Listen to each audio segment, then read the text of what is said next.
Built in 1971 to 1980, the Nikon F2 has stood the test of time as being one of the most durable, rugged, one of the best 35mm SLR film photography cameras out there.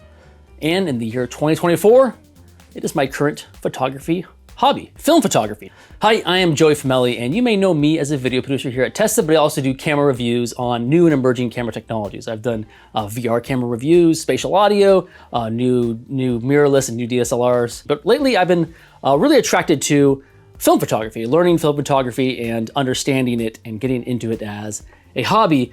And this is what happened. I ended up with a ton of cameras here and a ton of different film stocks, but I also wanted to make an entire video series about this, about analog film photography. That's right. This will not just be a video about this Nikon F2 or about this process, but over the next several months, I will be visiting folks, talking to people, exploring different cameras, different film photography stocks, all to come to a head in the finale where I will load up Adam's Arriflex camera and shoot a one-day build on a 35mm motion picture film camera. But let's start with how I got here, because I didn't mean for it to get like this. I have 6 cameras in front of me. I think I have a 7th somewhere, and this happened very quickly. What happened really was there was a new film stock that was released. I was very curious about it. I was interested in film photography. I've been interested in film photography for a while. I just haven't really made that jump. And so this new film stock came out. I wanted to try it out. I bought it, and then I realized I don't have any 35mm film cameras. So I asked around the office, and Adam ended up having 3. He had the Nikon F1, which is the predecessor to the F2. I think this was like 1960s, 1970s. He had the Nikon F2, and then he also had this cool little Kodak Retina camera with this like accordion lens style system. I actually haven't used the Retina yet, but I have used both of the F and the F2. Both are very rugged, very durable. They just feel like tanks. And this is important when it comes to mechanical operated cameras like this, where you do need something that's very accurate in what it's doing and very consistent, right? Like a shutter speed needs to be the shutter speed needs to be. Everything needs to mechanically work perfectly throughout the years to expose your film. And the Nikon F2 seems to be that camera. The Olympuses I have 2 here. I have 3 Olympuses somehow. These came from an auction. I did an auction. A production house was closing down. They did an auction off of their cameras. And some of these have photomic meters or light meters that are built into the camera, whereas the Nikon F2 has this block on top, which is your photomic meter that helps for exposure. So this entire camera is essentially mechanical. Like, you don't need any batteries to run this thing. You can advance the next film, hit the shutter, and now it'll work forever. What it does need batteries for is for this light meter, which I will talk about soon. Those come in these like little cell batteries that you just undo from the bottom. But if you're in the digital world, then a lot of these things will make sense. You have your shutter button, you have your ASA or ISO adjustment dial here, which is actually different. I'll get into that in a second. Your shutter speed adjustment, which is this wheel, and you got a little self timer there in front. But now let's talk about the things that would be new to you if you're coming from the digital world, and that is, let's first start with the ASA or the ISO. Obviously on digital cameras, you can use that as an exposure adjustment. If you're trying to expose your image up and down, you can turn that, you can dial that around if you want to add stops to that. You cannot change that here. What this is doing is really just communicating to your light meter. Film stocks will come in an ASA or ISO. I've been using a lot of like 200 or 400, so I'm kind of stuck there. And then what this is doing is this is telling the meter how to meter the camera. I'm using a 400, and so I adjust it to 400, and now the light meter knows that that is the exposure I'm looking for. The cool thing about film is it has a lot of latitude to under or overexpose. So you can actually rate your cameras. I can say, hey, let's go to 200. Let's tell the light meter that I'm using 200 film, even though I'm using 400 film, and then I can overexpose my image, basically. My light meter will say, you're underexposed for 200, and so I will do adjustments in shutter speed or my iris, and then I can tell the lab, hey, I rated this for 200, and they can develop accordingly. That's one new thing. Also, the entire film process here, right? The film advance lever needs to be dialed, hit. I'm sure everyone kind of knows that who was even tangentially exposed to a film camera at some point. And then you have your wheels for helping reverse the camera, spool it back up so you can get it developed. And then below you have some buttons that allow you to do some double exposures if you want. But all in all of these cameras sort of have a similar design aesthetic. I think I can at some point pick up any of these cameras and fundamentally know how to operate it because the F2. I think once you get to the F3 and once you get to more modern film photography cameras where you do have aperture priority or some automated systems, I probably would need a little bit of help. But these are all manual and all the controls are very much accessible to you and pretty intuitive to use. But let's go talk about the light meter, because light meter is pretty interesting. You can actually buy and install different photomic meters to get different ways of reading your light. This is like a center focused, so it's just telling me, there's a little dial in there that's just sort of telling me how my center is exposed or not, if it's under or overexposed. And that is getting data from a few different things. Again, that ISO or ASA, that information is being transmitted to the meter saying that we are at 400 or 200. The shutter speed as well, that data will be transmitted to the meter. But then you have the aperture, which is a little bit trickier, right? An aperture is a lens, it's on a lens, it's not on the camera. So how do you get that information to the light meter to know what your aperture is?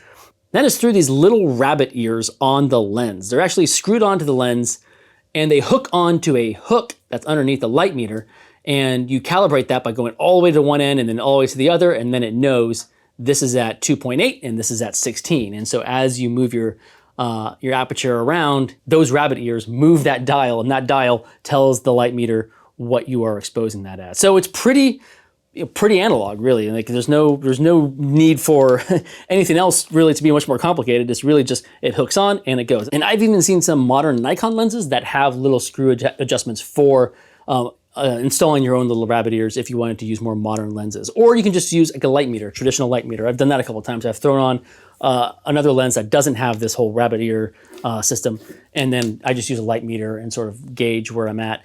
And then with film, again, you have a little bit of room in the highlights and lows to sort of play around with your exposure and get something proper.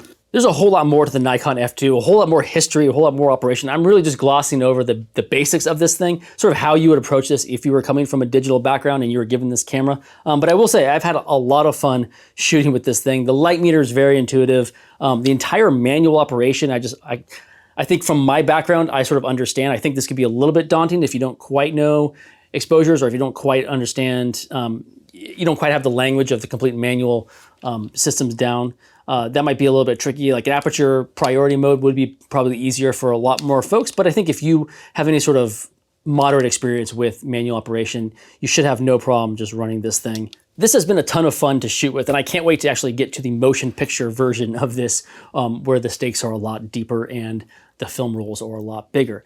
Now, I'm not going to make this video at all about the digital versus analog argument. To me, there's no conversation there. It's not really about getting the best image quality. I mean, I think digital wins in most regards when it comes to operation, knowing what you're getting, quality of the image, the resolution size.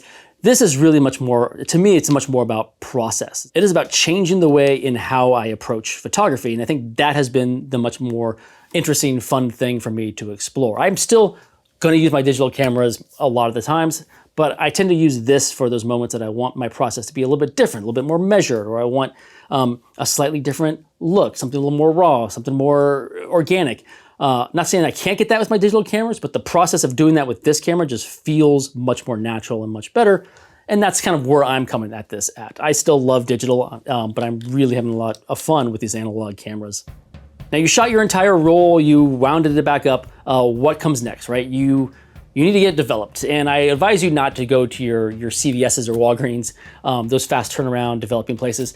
I encourage you to look around your local spot and find a film specialist, a film photography specialist. We have a few here in the Bay Area that I've been using, that have been doing absolute superb jobs on the processing and the printing of our photos. But I've been just getting a lot of these processed into the film strips, and then I've been doing my own digital scanning, which can be done in different ways, right? You have a scan bed, you can buy a scan bed and scan in your processed photos that way, or you can do what I did and build a DSLR rig to give you your own digital scan. So let's go ahead and show you that process. Okay, so this is my rig that I put together for scanning all the photos that I got processed at the lab.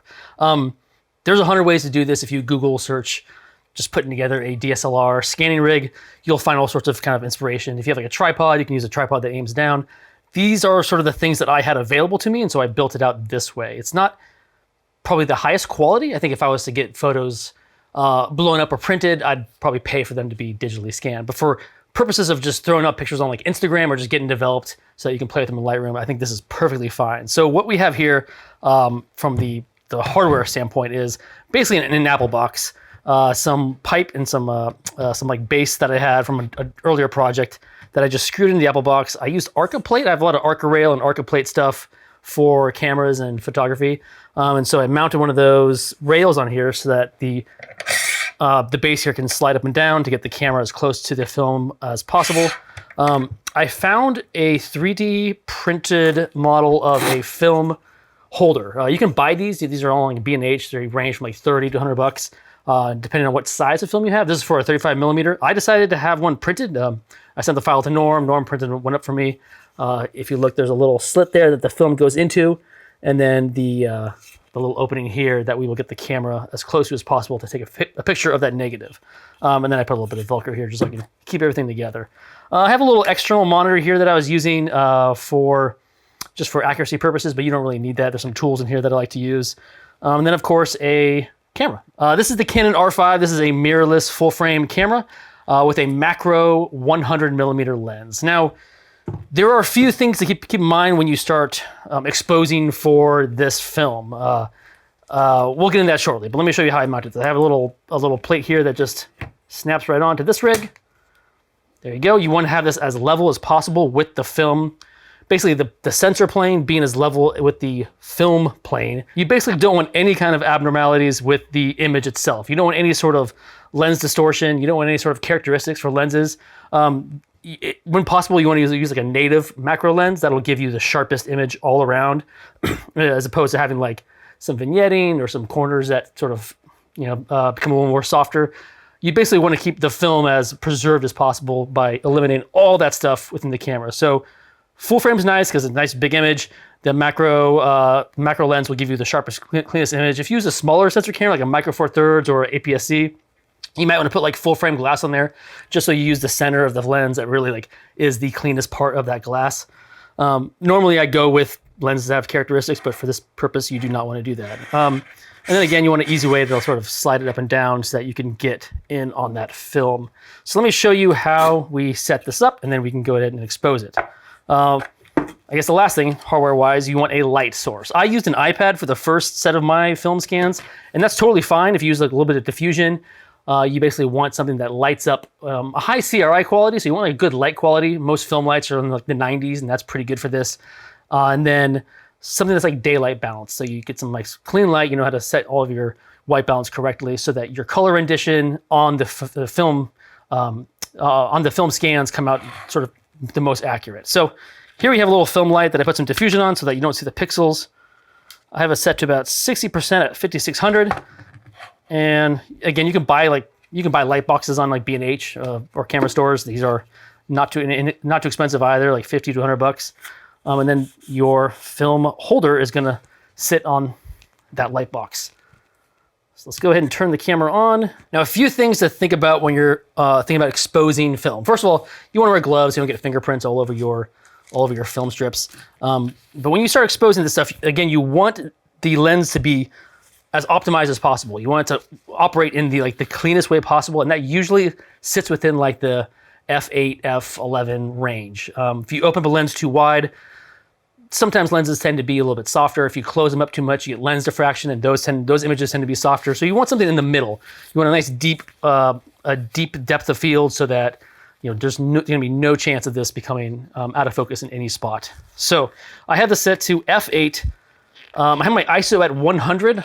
For digital sensors, you get digital noise when you start upping the ISO too much, and so you want to eliminate any need for, or any occurrence of like noise or grain. You want all the grain to exist only on the film source that you're taking the picture of. You don't want any introduced digital grain into these images. So ISO 100, f8 for that depth of field, and then your shutter is gonna sort of depend. That's gonna be your exposure, your main exposure tool here. So once you have those things set up, the last thing you wanna do is make sure that you are not introducing any human error into this system at all. And so that shutter speed is probably gonna be pretty slow because you're using that as your exposure tool. And so I don't want my hand hitting the shutter button here to bounce anything, make anything blurry. And so I have it set to a 2-second timer. So I can hit the button, back up, and let the thing take its picture. If you have an app, most camera manufacturers come with apps that allow you to control your stuff. You can totally use that here. It's probably the best option. But for this, I'll just use the 2-second. Okay, so now we are ready to scan our first film strip here. I'm gonna grab a piece of it. Sometimes they come in these little cut sheets or they come up in one big roll. It doesn't matter, just take your sheet and identify the dull side. You'll have like a glossy side and a dull side. You want the dull side to be facing the capture device, whether it's like a flatbed scanner or the dull side at the bottom. For this purposes, we want the dull side on the top. That way we'll avoid any sort of glare or any reflections. Then your film strip holder will vary depending on what kind you use, but for this one, you essentially just want to slide it on through. It should be about a little bit bigger than the 35mm film strip itself. And then at this point, I'm going to use my camera, get everything squared up, use my little Arca plate here and bring it down as close as possible. Get the entire, I want as much film frame to fit the camera frame as possible. So I'm a little long there, come up a little bit. I have it set to autofocus, and now that looks pretty good. Yeah, and then I just move along to the next sheet, the next film strip here, and do the same thing. There you go, there's 2 images down. Usually at this point, I just put on some music and just run through the rest of my film strips, and then we can jump over into Lightroom and I can show you how I process it there. Okay, so now that we have all of the film scanned into the Canon R5, I brought up Lightroom Classic here and I installed a plugin called Negative Lab Pro. This is a plugin that basically takes your negative of your film and turns it into a positive and gives you a little bit of a UI to edit those photos with that sort of simulate what a lab would be doing. There is a free trial on this that gives you like 20 free exposures or so, but I think if you want to buy it, it's about $100. I've been doing it a lot, so I went ahead and purchased this and installed it, and you can open up that with a hotkey once you're in Lightroom Classic. But first I want to take a look at these scans here, because you can see what is perhaps one thing I did mistakenly when I made the film scans is I didn't use a little blower. You should probably have a little air blower just to get dust off of the film. You can see that my film has a little bit of dust and hair, and so that would have been good to blow off. I can use some of Lightroom's healing brushes and stuff to fix that, but it's always good to get as clean of a scan as possible. I have about 4 or 5 different film stocks here that I've been playing with, so let's just go through a couple and I'll show you an example of how to use Negative Lab Pro once you have those negatives scanned in. The first thing you want to do is do a white balance. Negative Lab Pro has a list on their website of sort of best practices, and one of those things is taking your white balance selector after you have the RAW and you brought your RAW scan in. You take the white balance selector and you find the border of the image. So not where the picture is at, but where the film border is, kind of around these perforations here. You sort of select one of those areas. Not quite the light box that was underneath, but the film itself. So I'm going to go ahead and use the selector here. I've had kind of mixed results on these with different film stocks. It has changed the colors dramatically. Sometimes I found that auto white balance works better. I don't know why. If you don't have access to your border, they recommend, Negative Lab Pro recommends using the auto white balance. But let's just go ahead and use the selector as they have asked, and then go ahead and open up Negative Lab Pro by using Control-Alt-N on a Windows, or like Control-N on a PC or on a Mac.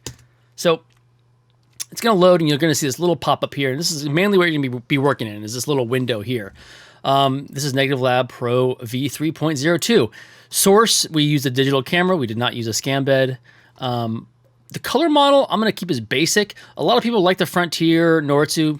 I think this is sort of what the scanning companies or the scanning manufacturers might be. So some people prefer the Frontier look. It has like a little bit of a warmer look to it. I think Noritsu something else. Black and white, we'll get to the black and white photos in a second here, but let's just stick with basic just to make it as simple as possible. Pre-saturation, I leave that as default, and the border buffer here, you'll see, is important. What Negative Lab Pro is going to do is analyze this image and then convert it to a positive, and it needs to work with, it needs to sort of auto-analyze the image on the screen. And so right now you can see that I have the film border exposed and the the light box underneath, and we don't want that influencing what Negative Lab Pro will interpret this as. So what the border buffer does is it basically tells it, hey, just look at this area. And you can adjust that in percentages. Here's about 6%, I think 5 is the default. 3, you can see I have some border. I'm using the preview button here to like sort of see what that looks like. Again, this will not crop the image. This will simply just look at this area of the image as it makes the conversion. If I wanted to convert, if I had a whole roll of this film stock, I would take the entire thing, select all those images below, and then you can convert all the negatives in one fell swoop. But let's go ahead and start with this one image because I have different film stocks here. Now this is Phoenix 200. This is a wild sort of alpha or beta film stock. This was the film stock that sort of got me into it. I heard a lot of people shooting with this. It seemed very stylistic, very wild, very fun. And so I bought this film in a 2-pack before I even really shot anything. So this was my first roll. It's probably a terrible idea because this film is very temperamental. It's a 200 ISO, and so it wants you to rate your camera at 200, but they actually recommend, because it's such an early developmental stock, they recommend you use 100 and sort of overexpose it because things just fall off on the shadows way too much. Has very little latitude, very large grain. You can see even for a 200 film stock, the grain is very big, very large in these skies here. Kind of warmer colors, lots of halation. We'll get to the halation in a second, but it's a very stylized film stock, and so not my best, not the best first choice for me, but we'll go ahead and play with it here. We'll do our best to adjust this here. Now here you have all your dials. If you've used Lightroom Classic, these will all look very similar to you. And this isn't actually what the image, when I got this film developed, I got both my processing done and I also got film prints. And this is very much not what those prints looked like. And that actually is, it's less about the film, it's less about this program, and it's more about giving due credit to the labs that developed the film. The labs do a lot of work to sort of make your image look good when it comes to those film stocks. It really isn't just about handing your film to a lab developer and then them handing you back a one-to-one thing of what you shot. They do their own adjustments, and so finding a good quality lab near you, finding somebody that knows how to work with these things, knows the dials, knows what film stock you're using and how to best adjust those things is really important. Because here, again, this is not what it looks like, and I'm not sure that I can even get as good of a quality of what they gave me back based off of these dials here, but we'll go ahead and try. So here's your settings here. We'll start the tone profile. This has a bunch of different things. This gives you linear lab style settings. I've generally stuck with like cinematic rich. You can sort of shuffle through these with this arrow and just see what you like. It's a good starting point to see what you like. If you want like softer shadows, something a little flatter, something a little richer. Linear gamma is sort of one that I've been landing on, but let's go ahead and let's do cinematic rich. Let's just give this stock what it wants in a lot of style. Exposure, brightness, contrast. These will all be very familiar. Lights, darks, whites, blacks. You can have you can adjust presets here up in the top right here. You'll see presets, and they try to.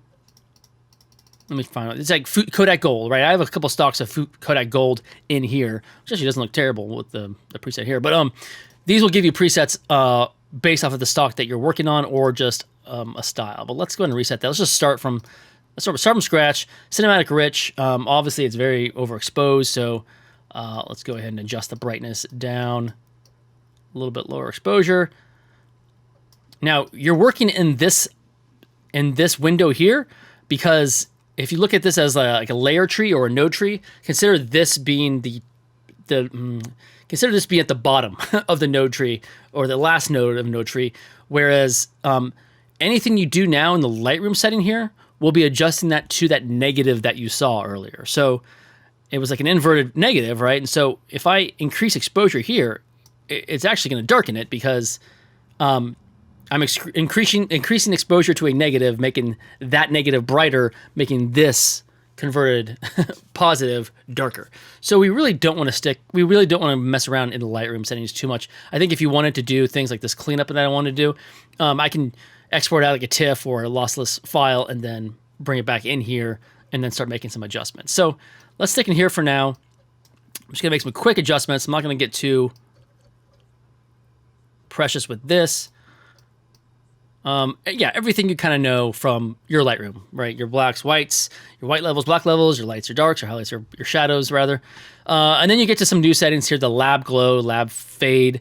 This sort of how the highlights are treated. If they want to kind of become a little bit softer, or just fade out the entire image to bring the overall toe of the image kind of up or down. I typically keep those. I typically bring the light lab glow a little bit down just because I like a little more rigid highlights. And then you have soft highs, soft lows, and you can adjust the clipping of those and how those roll off, how the highlights roll off. White balance settings here. Saturation, sharpen, you get all these different sharpen. Sometimes, 35 millimeter film especially can be a little bit soft. And so a lot of people like to do a lab sharpen here. I believe that just does an adjustment over in the Lightroom main the main settings here, but let's go ahead and keep that off, and let's actually hit apply, applies that to that image, and now we can actually head over to the Lightroom settings here, and you can see what I was talking about, right? Bring the exposure up, everything's darker. Bring it down, and so colors are also a little bit different, so you don't want to mess around too much in here. You can do some minor adjustments. See what your grain is looking like. If you want to clean it up, you can here. If you want to add a little bit of sharpening, let's just add like a touch of sharpening. If you really didn't want your grain, the film grain that you got, you can denoise it, obviously, which will create a new version of this image that you can then manipulate more here. And that's about it. I mean, you want to kind of crop out these borderlines. This is your chance to use the scale and scale that image up. Maybe adjust some slight rotation. And like I said, let's heal up those dust. Okay, so let's go ahead and try a stock that is a little more common, a little less stylized, and that is the Kodak Gold 200. I shot a few rolls of film with this, and I was pleasantly surprised with, especially the lab printouts. And so let's go ahead and try and do one here. Let's take this shot of Universal Studios. We'll go ahead and do the white balance, same thing. Control Alt N, bring up Negative Lab Pro. Let's try Frontier. Let's see what happens when we do Frontier. The border looks actually the border needs a little help. Let's go 6. Looks good. Convert, and let's see what we get. And with Kodak Gold, we can actually use the preset, one of the presets that they have here. So let's go up here to settings and try out Kodak Gold. We got one here. Pop it in, you see it's brought down those mids quite a bit, which gives it a little bit of richness and saturation. But I might want to just take that up a tad bit. Let's see the brightness there. I see a little bit. I mean, it was a pretty overcast day with a lot of so there's a lot of greens in the highlights. Let's try and take that down just a bit and bring those greens back into the shadows while keeping them a little bit less prominent in the highlights.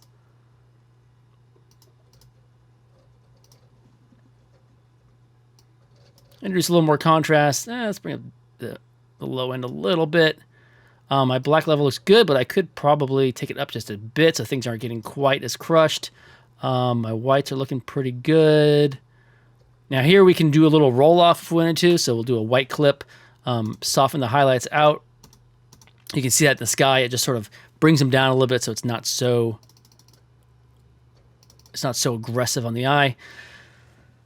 All right, that's looking pretty good. Probably a little bit green. I'd probably do some little more fine-tuned white balance stuff here. Take down the glow. Let's bring up the fade, make it a little more vintagey look. Go ahead and apply that and scale it up. There you go. Nice tight grain structure. On the low end, it was probably a tad bit slow in the shutter or a little bit overexposed or underexposed. Let's go do a bunch more. I'll just time lapse through the rest of these and talk a little bit about the different film stocks I used. After that Phoenix run, the Phoenix 100 or Phoenix 200, it was important for me. I shot one roll, I got it developed. It was looking a little wonky on my end, and so what I did was opened up the Phoenix sort of technical sheet. Harman, the developer of this film stock, was very transparent about how it was a new film stock that's being developed, and they're very much in the beta stages. And so they had a technical sheet on what they were trying to do with the film stock, its characteristics, and also some recommendations on how to shoot with it. Even though it's a 200 rated film, they actually recommended to shoot at 100. And so that's what I did in the second stock. I used a little less really aggressive lighting. At first I was trying to really get some hot, hard light coming in, thinking that was the way to shoot with it, when it actually really wasn't, just because of that latitude. And so I picked a little bit more soft lighting scenarios. Then moving over to the Kodak Gold, I just wanted to kind of understand what it was like to shoot with a more developed, a stronger foundation of a film stock in Kodak Gold. Something that's a little bit more forgiving if you under or overexpose, that the labs can correct for. And some of these films can actually be rated a little bit higher than you would normally do. And so the Kodak Gold, it had a little bit of room there if I really wanted to bring in a little more low-end detail. After that, I tried out the Ilford black and white. I wanted to shoot some black and white photos. That was one recommended to me. It was a 400, so it was kind of a medium speed. So I shot a little bit of indoor, a little bit of outdoor. I really enjoyed working with the black and white, but for the time being, I still wanted to go with some heavy style. So now I chose Ektar 100, which is a 100 speed, so it's pretty... It wants a lot of light. It's very much an outdoor. All of the stuff I did, except for the black and white, was all daylight balance. I didn't shoot any tungsten, so everything wanted to be somewhere in that 56 to 6,000 Kelvin range. The Ektar 100 I brought to Hawaii. I figured I was going to be out in a lot of daylight, and so I brought that film stock out there and had a lot of fun with it. It really did some great work on those blues of the skies and the teals and the blues of the ocean.